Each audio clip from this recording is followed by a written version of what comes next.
All right, I'm going to give my 2-minute version of my senior speech. Some of you maybe have heard it already, but I'll give it again. So I think, well, okay, so 2 things.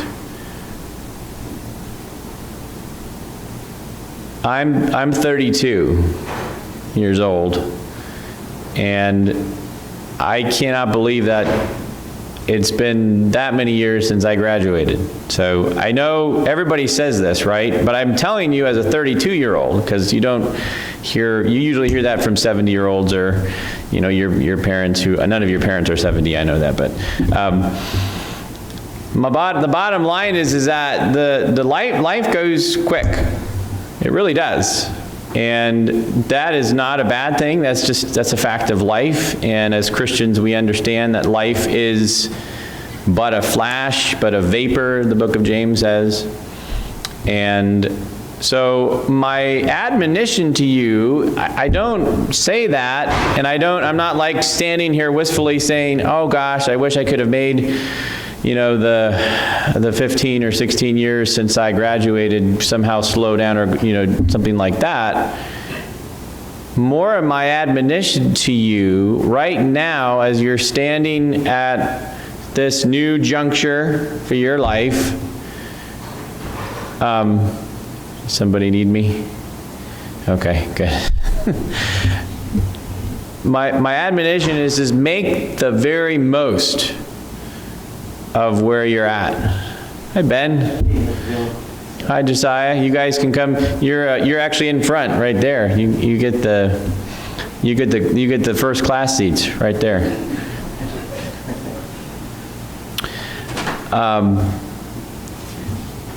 And what do I mean by that? Here's what I mean. Here is the biggest mistake that I have made in my life when it comes to this thing. It is really, really hard, especially at this season. A lot of you are going on to do other training. You're looking in anticipation of other things that you want to do, where you want to be. You have a goal in sight, and that is great. That is exactly what you need to be doing. But don't let that anticipation or that kind of far-end focus take away from the things that God puts in front of you right now. Okay? And there's a balance there, because you do have to keep those goals ahead of you and do what you need to do to focus on them. What you need, Nathaniel?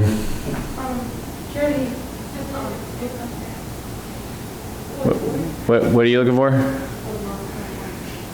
What? Your lunch. How much is it worth to you? Oh, here you go. This lunch? Oh, there. Catch. See? Don't lose what's in front of you. Like your lunch. Okay, so what am I trying to say? When I was just out of high school, I had a pretty focused idea of what I wanted to do. I did a gap year, like you're going to do Prudence a little bit. I did some other training that wasn't necessarily related to long-term academic goals, so that was fine. But because I had this kind of big picture idea of what I wanted to do, there were a couple times where I didn't even give any kind of consideration to some opportunities that came in front of me. I'll just give you one. One of the things that I did after high school is I went to a place called Miracle Mountain Ranch. And some of you have heard me tell that story, but I was an apprentice there. I had an apprenticeship program, about a year. So I did that program, and then, but all along I knew that I was going to be starting college the next fall, because I had all this, I had these things I wanted to do, right? I wanted to go to college, I wanted to get involved in political stuff and all that. So at the end of my year at Miracle Mountain Ranch, I was gearing up to be done with what I was doing and move on, and the executive director came to me and said, Joel, I would really like to invite you to stay on a second year and travel with me. Now, he had a unique ministry, which was to take horses and to preach with horses. His ministry was called Sermon on the Mount. Really neat stuff. But he invited me to travel with him on the road for a year to help with logistics and do stuff like that. He didn't actually want me for my horse talent because I don't really have any. But, and you know what I did? I said, oh, I'm sorry, Lou. You see, I have these other plans. I'm starting college in the fall. I'm going to be doing this. I'm going to be doing that, and it just doesn't fit.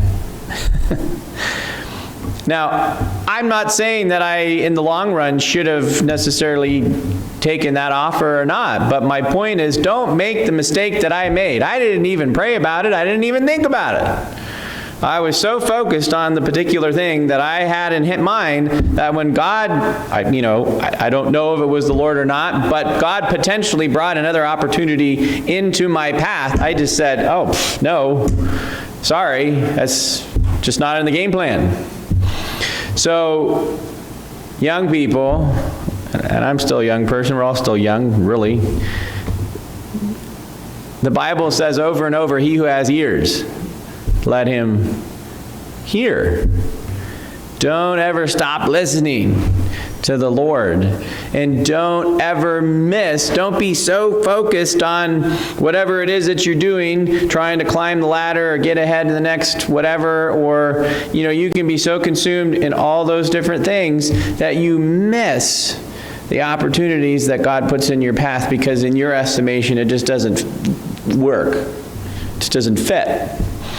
Now, the funny thing is that the dean of students at the ranch said, Joel, it's really great you have all these plans, but I'm just going to tell you, God's going to throw you a curveball one day.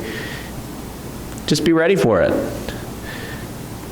So I've always kind of thought, well, here I am doing a graduation with you guys. I'm not doing what I thought I would be doing, and it's not because I'm unhappy. It's because this is where God brought me.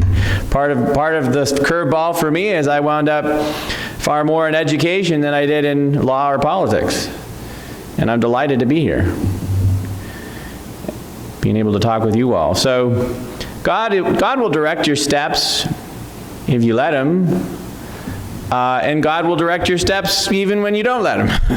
And don't think you can override God. But you might miss out on some neat opportunities along the way. So my big encouragement for you is relax. Have a goal, have the things that you're pursuing, yes, but don't hold on to that stuff so tightly that you totally miss what else God might bring into your path. And sometimes he does that real clearly. Sometimes you don't really have much of a choice. Ruth is a good example. Here you are. You spent the year here in the United States in this, ministry as opposed to Israel. That's a real clear indication of where God sometimes does that. But sometimes he does give us an opportunity to say, yes, I will do that. Or no, I won't do that. And be sensitive to that. So anyway, there. As that same dean of students said, that was for free. That didn't cost you anything. It cost me something, but it didn't cost you guys anything. So, all right, let me just pray for you, and you're all dismissed.